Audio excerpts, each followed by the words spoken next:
It's 95 years old and still running.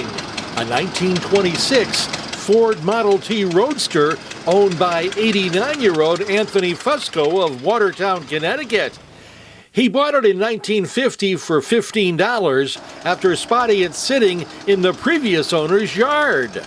It was there for about a year and a half, and I thought the fella didn't want to sell it. It was up on blocks, and I thought he was just keeping it and didn't want to sell it. Upon learning it was available, he snatched it up. I gave him the $15 right there at the door at 7:30 in the morning. I think I woke him up that morning.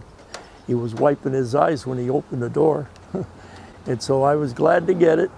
I took it home, and when I did take it home, my father saw it when I drove in the yard, and he asked me where I was going with the junk. So at that point, he asked me how much I paid for the car.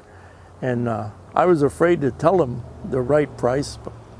So I told him I paid $7.50 for it.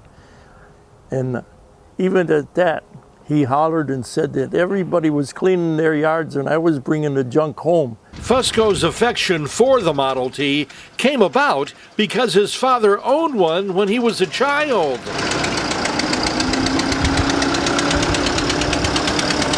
I thought it was a great deal for me because I liked the car and I wanted it, and I kept it ever since. In 1970, Fusco spent 7 months restoring the Model T.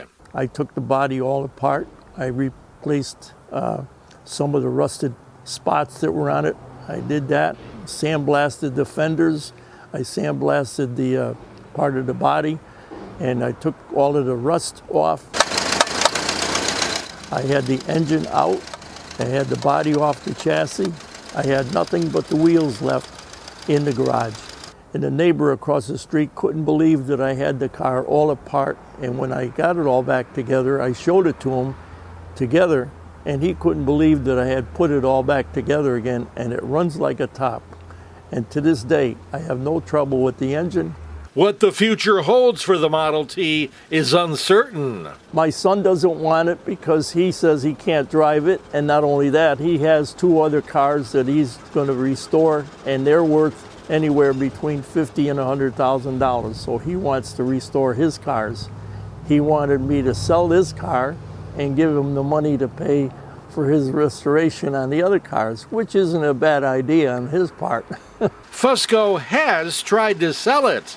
Well, I tried and sell it for $10,000, and the best offer I got was $8,000 so far. So I'm not sure if I'm even going to sell it at my time in life, but he may sell it eventually. For now, the Model T sits in Fusco's garage. It occasionally gets taken to car shows and for spins in the neighborhood. I just kept it because I liked it. I was born and brought up in one of the Model T Fords, so I know what the cars were like. I know how to drive it. It's not an easy car to drive because the pedals, you have 3 pedals, and you start out with the left pedal has low, high, and neutral all on one pedal. Now, in order to go in reverse, you have the second pedal, that's the middle pedal.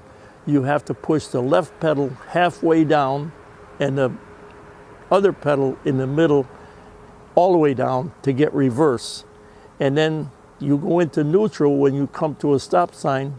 You put it in neutral with the pedal and you press the brake on the right side, and that's the brake. So it's a little tough learning how to drive it, but when I was younger, I knew about that, so I didn't have any trouble learning. With a tale from the Ride Connecticut archives, I'm Bud Wilkinson. And don't forget, subscribe to Ride Connecticut's YouTube channel and check out the Ride Connecticut website.